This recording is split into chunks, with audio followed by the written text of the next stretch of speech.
Welcome to the Old Mac Gang podcast, or OMG, a podcast videocast with a panel of longtime Mac Apple users who want to discuss the most relevant apps and services to us age-seasoned users.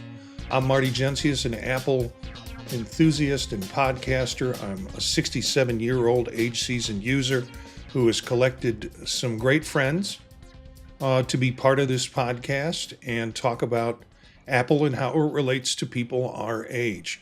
But tonight, I think we're going to talk a lot about WWDC, which is the developer conference that will be Monday, Monday the 9th. And so we'll all be watching that and see what predictions come true. But we've done some thought about hardware and software that we think will happen and stuff that we're just wishing will happen, if at all possible. Let's see who's on the panel with us tonight so we can start. Eric. I live in Cleveland along with Marty and Peter.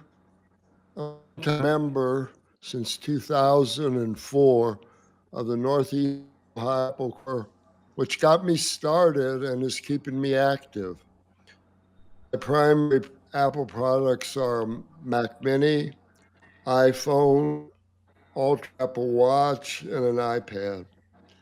My goal is to make life simple and enjoyable. Chris? Yeah, thanks, Gary. I'm Chris. I'm 77 years old, retired, living in Tucson for the past 7 years. I've been around the Mac since 1984, hung out with the Apple user groups in Dallas and Austin for about 9 years, and then worked for Apple for 8.5, and then worked in University IT out in the Bay Area, and now I'm retired. So I've been a thorough Mac guy, and I'm currently using an M1 Mac Mini, an iPhone 16 Pro Max, an iPad 9th generation, a Watch Series 6, and everything that goes with that. Peter? Yeah, thanks. I'm Peter. I'm 72, also retired. I live in Bay Village, where I met Gary and Marty at the Northeast Ohio Apple Club. I use plenty of Apple products and services, including current or near current MacBook Pro, iPad Pro, iPhone, and Apple Watch. These have made my life easier and more enjoyable and have helped me pursue a variety of interests, including hiking, films, music, and math. So I don't know if there's anything news-worthy with Apple this week. I follow it pretty closely for the other podcasts, and we're all struggling trying to find new stuff to talk about. A lot of rehash of things that have happened, but nothing that I can see this week that relates particularly to the demo we want to talk about or the situation with Apple that might impact us all. Everybody's getting all warmed up for WWDC, the Worldwide Developer Conference. Typically not a hardware conference, more typically a software conference. And the press has been kind of cruel on Apple in terms of what they can expect out of WWDC. Basically, they're saying don't expect too much. But we'll see what happens. We'll see what comes out as part of the announcements. But occasionally they've done things like they announced 2 years ago. They announced the Vision Pro, and that was a big brouhaha. And they've done some hardware announcements in the past, but this is really focused on developers, and it's all falling in the shadow of last year's big WWDC announcement about Apple Intelligence, which has never really been fully realized at this point. And so Apple's got, I don't know, they've got a little shame on their face maybe. They're trying to get themselves back from the slow way in which AI has been revealed. So if they're not going to talk about new products and they're not going to talk about much about AI, what are they going to talk about? Well, that's sort of what we're here for. And our kind of first question in the episode is, this is given we really not sure this is going to happen. But the question is, what is one new feature, new software, or new hardware item that they or you would like to see announced in the keynote, no matter how unlikely? Peter? Yeah, I'd like them to announce unified search. So they have Spotlight, which you can type into the Spotlight search, and they have Type to Siri. I don't see any reason that those are two different things. I think they should be unified and they should be improved with what I guess I would call scoping, so that I could type something that makes it search my photos right from that bar, or focus right on uh, movies, or uh, files in a particular folder right from that search bar. And the same thing would be if I'm talking to Siri. I'd like to be able to say to Siri, ask Perplexity and then say something. Or let me chat with ChatGPT and then not have Siri as a middleman. So I think that's unlikely, but I think it would be great. And I think it would get a lot of people off of Apple's back if they would announce something along these lines. Yeah, I've always had problems with the search capabilities of Apple products. In particular, I use Spot. If I really need to find something, I'll use that app because it allows you to drill a little deeper. I had a bad experience with Siri driving back from Chicago this weekend. I simply wanted to know what time zone I was in, because you cross Indiana and they have that wacky time zone line and you can't tell. It's the Arizona thing. You can Mhm. relate to this, Chris. You can't Oh, yeah. tell where exactly you're in what time. And I was looking at the clock on my car and I'm like, now, did the hour jump ahead or did it not jump ahead? Well, I'll just ask Siri. And I asked her, and she told me that she couldn't give me that information, but that she can give me a link to a Wikipedia site that will tell me all about time zones. And here I am. I've got maps running. I've got geolocation all over my information, and I'm asking the S lady, where am I and what time is it? And she can't give me back that information. So unified, I think that's great. Better, I think that's great, um, because it's been really difficult in terms of trying to use effectively any search mechanism through what Apple currently has. I think we go to Gary now.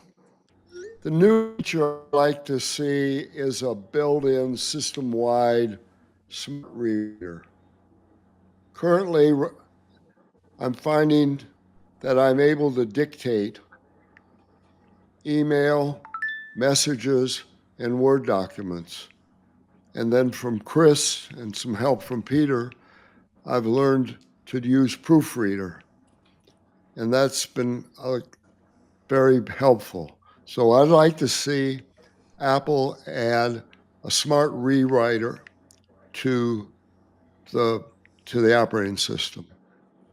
Chris? Okay.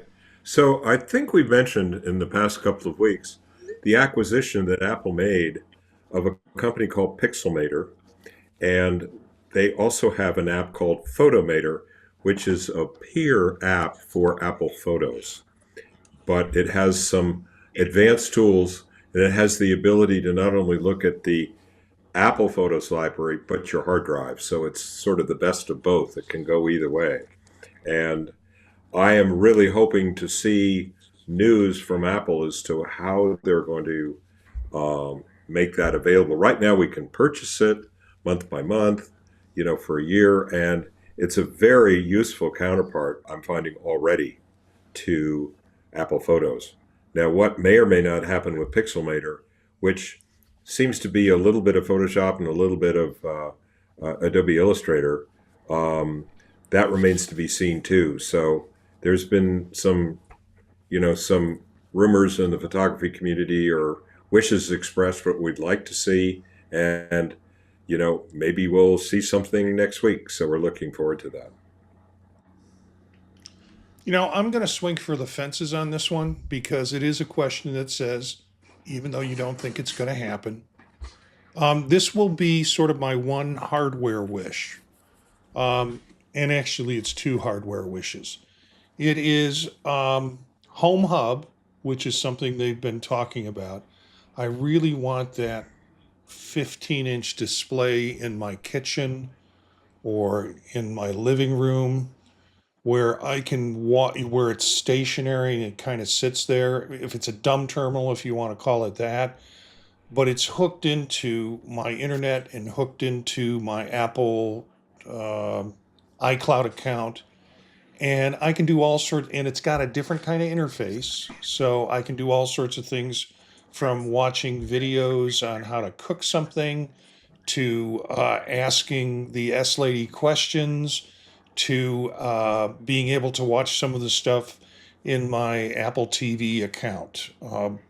Right now, I've got one of those Alexa shows, and all I get are commercials. And that's the thing I wouldn't want on the Home Hub is a bunch of commercials. And I think Apple, if they did the product, they would do that product well without doing it. So without having all the commercials in on it. The second thing I'd ask for, in again swinging for the fences, some announcement about Vision Air or Vision Pro 2, whatever you want to call it, but some idea that this product line is going to be extended beyond the current headset into a more consumer model, and then maybe even towards glasses at some point. So that would be my wish. I don't expect necessarily to see either one of them, but we'll see. We'll see if they do any one more thing product announcements at WWDC. Next question. We'll go through the round. We're going to ask this question, I think, 3 times. So you've got 3 things that you can share. What's one feature or hardware item that you believe will be announced at the 2025 keynote? Peter. Yeah, I don't think it'll come as a surprise to anyone. Apple's going to announce a new interface. I believe it's been codenamed Solarium, and Apple has taken the interface on their devices from skeuomorphic, and then they made everything much more flat. And now I think they're going to go to an interface that is more layered. The look of it, is I'm going to appreciate because everybody likes something a little bit new. Uh, but hopefully they will also refactor, simplify, and rationalize the operating system. Not have uh, things that you can do in 7 different places. Maybe get it down to a couple of different places you can do it. I know they take a little heat anytime they change something, and they'll probably change something and have to change it back in a couple of cases, or have an option to change it back in a couple of cases. But I think the new interface is going to be a breath of fresh air and hopefully something that will be helpful as well. Gary. Gary, I'm hoping there'll be a new Apple TV. I'm not sure how this one's, and maybe I know it's not the first generation, second generation, but I use Apple TV quite a bit, and I'd like to see work a little differently, little upgrades, maybe memories, something like that. So that's what I'm hoping for. Upgrade Apple TV.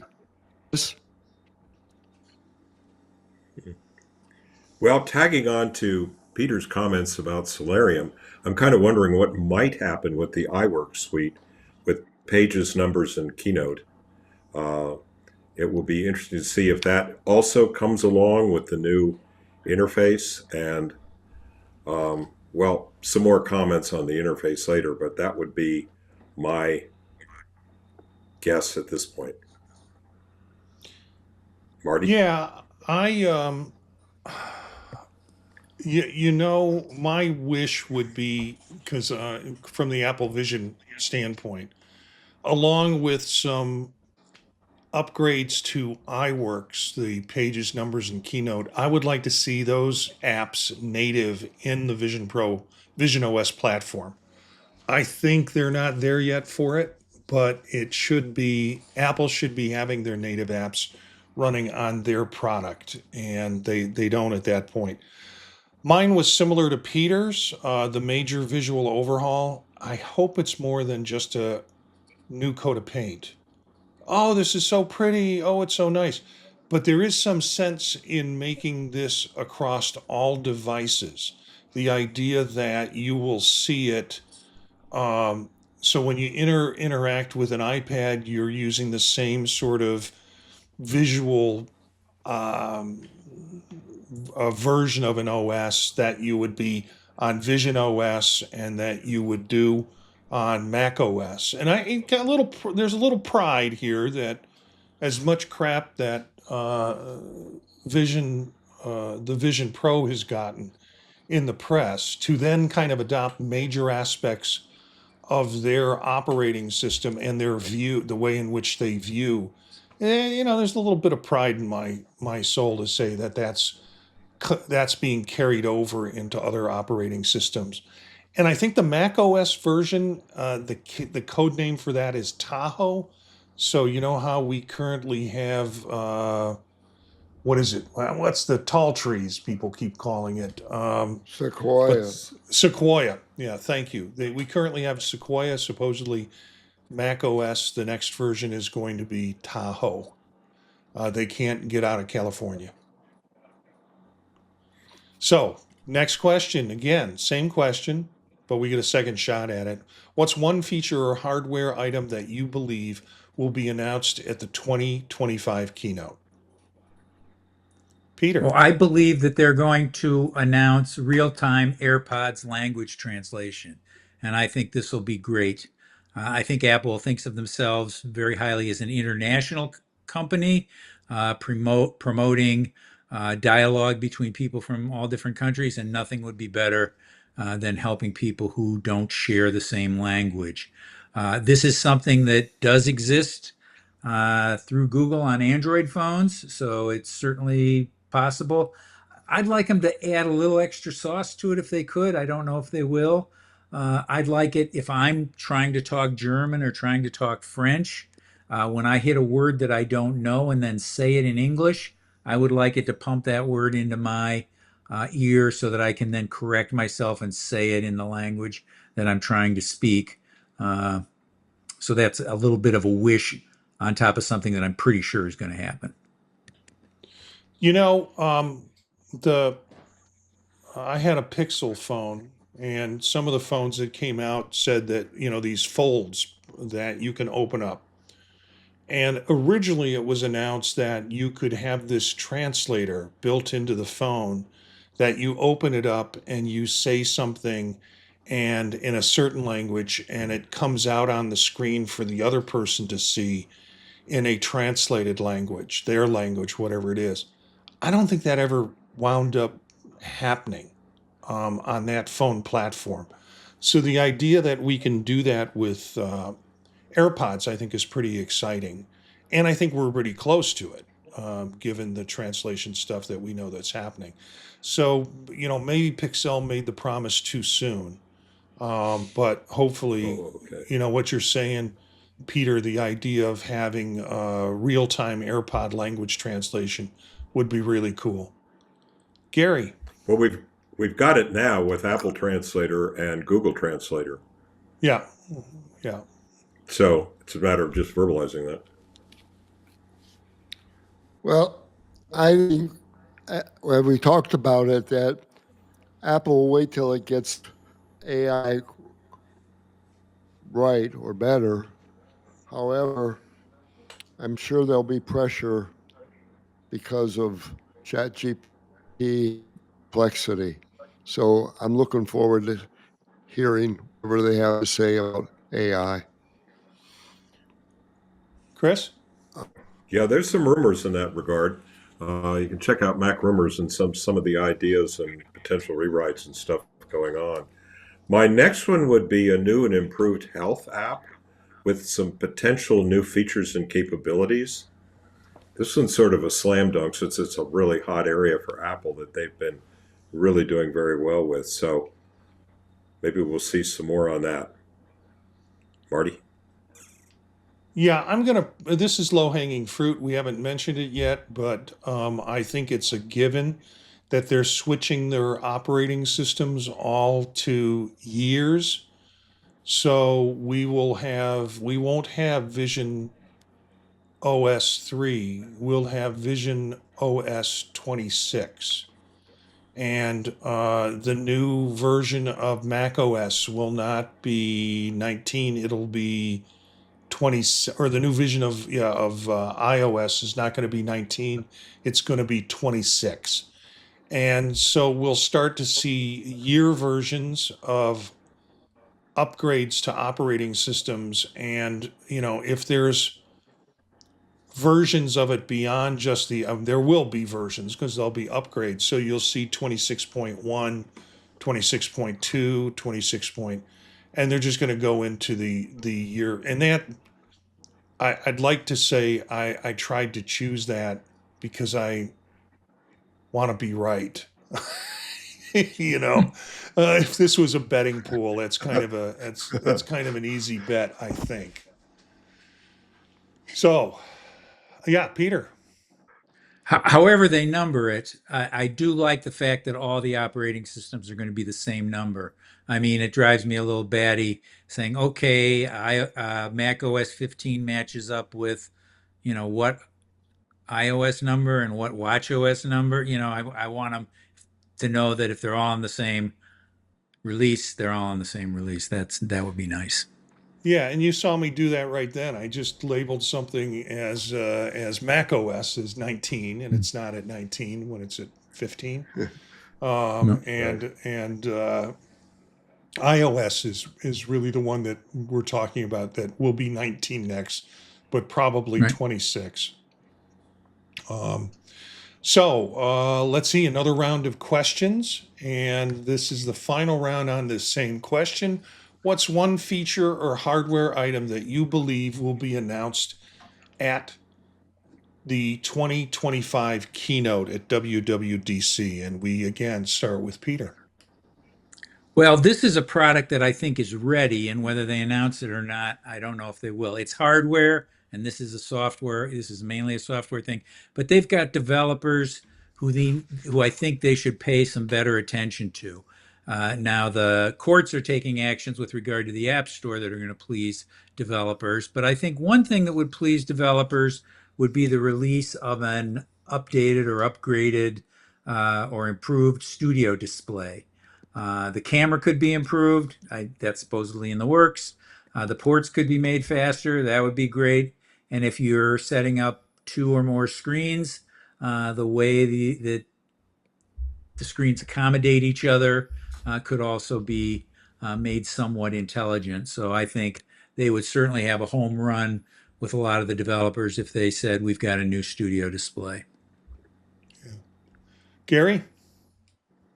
Gary, I'd like to see something with home integration that would work for me. Over the years, and mostly, I've only really used switches to turn lights on when I'm not home, or when I'm coming home. And also, I tried at a Inferno, I have a new, different, simple thermostat, but I had computer operated thermostat that I liked. However, my thing is the operating system with Apple changes and gets upgraded. However, the other systems that are sold don't seem to keep up. So I would like to see a better understanding of how to use some smart devices at the home that would work through the computer. Okay. Chris? Okay. So up until last year, for about the previous 3 or 4 years, it looked like iOS was the lead OS and everybody was following. And last year, that seemed to change. There was a new kid in town called Vision OS. And isn't it interesting that this year, what we're talking about is everything looking more transparent, this glass look, as they're calling it, um, again, for Vision OS. So, you know, my question, my observation here is if Apple Vision Pro is an underperforming or underperforming expectations, let's put it that way, why is Vision OS seemingly the lead OS now? So we'll get the answer to that on Tuesday. But I think this ties into what both Marty and Peter are saying, and maybe we'll all get our wishes come true here. Marty? Yeah, I don't know if Apple Vision Pro is underperforming expectations. I think it's underperforming expectations of the pundits, but I don't think it's underperforming expectations of the of Apple because they keep putting stuff into it and they keep adding opportunities for developers, although they could add a lot more opportunities. Apple is a difficult company to work with, as developers will tell you, with a lot of constraints and a lot of issues with that. So the developers aren't happy, but they could make Vision OS a lot easier to develop on. But frankly, I think the only underperformance is what people want to project on it than what it is. Apple keeps doing things to indicate that there's a future for this platform. I just think it's interesting that they find that platform and the way it looks as being more user integrated, and then looking at taking parts of it to put on other platforms. My last, I guess, prediction is a refreshed health app that will see some additions to the health app. Apple has always seen themselves and probably is the lead in that market in terms of health. And so we're going to see some new ways that the health app is laid out and opportunities, I would bet, because you got to remember this is a developers conference. So they want to convince developers to develop for Apple. So there's going to probably be ways to better integrate APIs. There are devices that I use that I can't use on in connection with my health app that I'd like to see happen. So I think the improved health app will not only be easier for the user because it's sometimes difficult to find data on it when you're looking through it, but I think it'll also be open it up for people to give permission to use the health app with certain other devices that they have. Potential is a new gaming app, and there's been some recent talk about that. It might have come out of Gurman talking about look for a new gaming hub in Apple, although Apple is not a gaming is not seen as a gaming platform as much, but I think Apple is going to be changing. They're going to be, they have the arcade, which is kind of their gaming place to go, but I think you're going to see some new additions with that. And then, as Peter also talked about, new AirPods features. So that's sort of my third take at what we're going to see with the 2025 WWDC keynote. Any final comments before we move into our tips? Okay. Well, let's move to tips. Gary, you're first up with something you want to suggest that people pay attention to. Well, my suggestion is just right click on the toolbar and to put a lot of in the toolbar to make writing easier for everyone. So that's Okay. my tip, Chris. Chris? Yeah. We all know about the various ways to make screenshots, but what I discovered this week is if you add the control key, if it's say a Command-Shift-4, and you add the control key to that formula, the screenshot goes directly to the clipboard. Now, I'm probably generate 5 to 10 screenshots a day just because of various things I do. And to have it go directly to the clipboard saves me, I think, 2 different steps. So that would be a real plus. So just to review, it would be Shift, Control, Command 4 for that screenshot with the marquee. And then you could do the same thing with Command 3 for the whole screen, or Command 5, which brings up something, by the way, that there is actually a utility called Screenshot. And that's what Command Shift 5 is. And it lives in the Utilities folder inside Applications. Who knew? I just discovered this week. Peter? Yeah, I would suggest using the Option key. That's always a good key to use. And if you hold down the Option key when you click on an icon in the dock, you can hide all the windows from an app if you click on it. Or if you click it again, then they pop back up. I generally keep the windows hidden except for what I'm working on, but it's nice to be able to go down to the dock, check on something that's not on screen, and then dismiss it, with another click. I really like doing that. It's also helpful if you're in a Zoom session, because what windows are open on your desktop are the ones that appear on your menu if you go to share things. So not having too many things to hunt through when you're going to share your screen is helpful to me. So I keep everything closed except the things I'm intending to share. All right, my tip is going to be back tap. And I forget about this. I think first time I heard about it, I thought, oh, well, this is neat. Because one of the things that I know you can do with it, or what it does, you can have 2 settings on it. And I'll put a link in the show notes for folks that will take you to the Apple support, which will tell you how to set up back tap. Simply, you have to be on an iPhone 8 or later, and you have to have the latest version of iOS. You go to settings, then accessibility, then touch, and then back tap. And that opens up a menu that gives you some options in terms of what do you want to do? Do you want to do a double tap? So you're holding your phone and you're taking your one finger and you're tapping it, the center of the phone, on the back of the phone. And you can do it twice and you get whatever option you've programmed it to be, or you can do it 3 times and get a different option.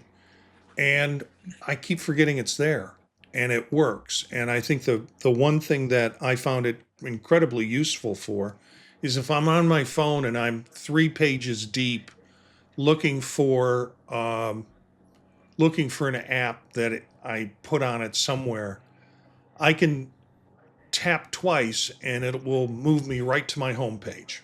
I can set it up to move to the home page instead of swiping, now swiping back and swiping back and swiping back to get to the home page. I can just do the double tap and it pulls me back to that home page where most of the apps that I'm using are there. So you can set up some different things, actions that'll take place by going into settings, accessibility, touch, and then back tap and make some decisions about what utilities you want to use. So that's my tip for this week. Any final words with the group? It's great to have you here. Y'all going to be watching the WWDC keynote? Yeah, Absolutely. I am. I mean, it would be nice if we could. Well, we'll keep the chat. We text message, Peter. We'll add you to the iMessage if you want to be part of that. I know there are some podcasts that are doing simulcast with the doing a live kind of review of what's going on with WWDC and the keynote. I had my whole day blocked out, and then I had a student that is a must see at 2 o'clock. Oof. So the question, yeah, I know. The question is, and then I've got to do after that, I've got an exam to give. So I think I might go into the office early. The 2 o'clock must see is the person wants to take an exam early. So she shows up at 2 o'clock. I give her the exam, put her in a side room, and I can go back to watching the keynote. So I might have to do this from my office, which is not my favorite place to do it. I'd rather do it right here in my home office, but I'll be working on it. Yeah, Chris. Well, the main keynote that we're all interested in is in the morning, right? It's going to be from 10 to 11:30 or maybe 12. The afternoon session at 1 or 2, whatever it starts, is called State of the Platform, which used Yep. to drill deeper into the keynote, but in recent years, it's really been a lot about advancements in Xcode and Swift in the developer programming languages, which is a huge advantage for Apple developers because, from what I hear, I'm not a programmer myself, but Swift makes it way easier to program stuff. So, along with Xcode. So, This, but Chris, I haven't been really watching the afternoon session that much. yeah, well, your morning is our afternoon. You have to remember Oh, sorry about that. when you say 10 o'clock West Coast, it's 1 o'clock East Coast. So yeah, it's an East Coast West Coast thing we've got going on here.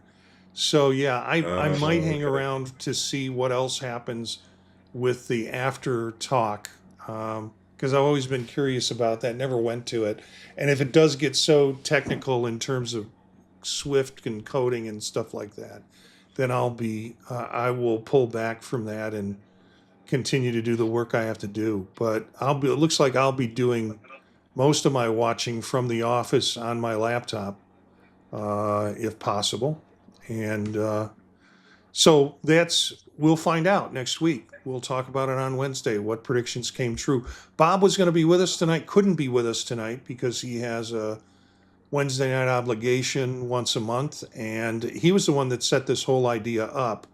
So I think he's going to score us, or he's going to be the scorekeeper next week to see how well we did with our predictions. And we'll talk a little bit about maybe questions like what were you surprised about. We'll have a conversation around what happened at WWDC.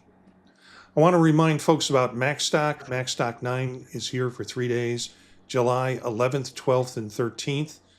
This year, 2025. We have an exclusive coupon code if you want to join us. Use the code when you attempt to get your ticket for Macstock. Use the code PodTalk50 at checkout, and that'll save you $50. And hopefully you can join us live. If not, they will have virtual passes that come along soon on the site that you'll be able to see all of the presentations about 30 days after Mike Potter puts them together, and they're online and available for you to use as a resource. If you come live and you're there for the conference, you will get access to the video. Of course, you don't need to buy a virtual ticket on top of that to see it, but it's a really good conference. Lots of good talks throughout the whole weekend, and they're 45 minutes to an hour and 15 minutes. We have a couple of workshops, they call them. They're an hour and 15 minutes. And then the rest of the talks are like 45 minutes with a 15-minute break between them. So it's kind of a nice, it's long enough to give you information, short enough for you to be able to not feel like you've dug your heels only into one thing. You can find all about it at macstockconferenceandexpo.com. That's macstockconferenceandexpo.com.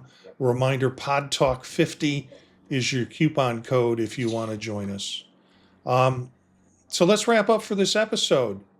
Our next live episode will be June 11th at 9 p.m. Eastern Time through YouTube, where you can watch the crew at youtube.com/@oldmacgang. And you can always pick up the podcast or the video later on, video through YouTube. And you can pick up the podcast on a variety of different podcast servers. Anyone that you use, you can find us, the Old Mac Gang. Our music bed is by Philip Gross, Marrakesh, courtesy of the Free Music Archive. More information about this podcast and others can be found at thepodtalk.net. I want to thank the group tonight. It's been a good night, and I always like my Wednesdays to be able to do this in the evening. Thanks to Gary, Chris, and Peter for being part of the Old Mac Gang tonight. And thank you for being part of the Old Mac Gang. We'll see you next time.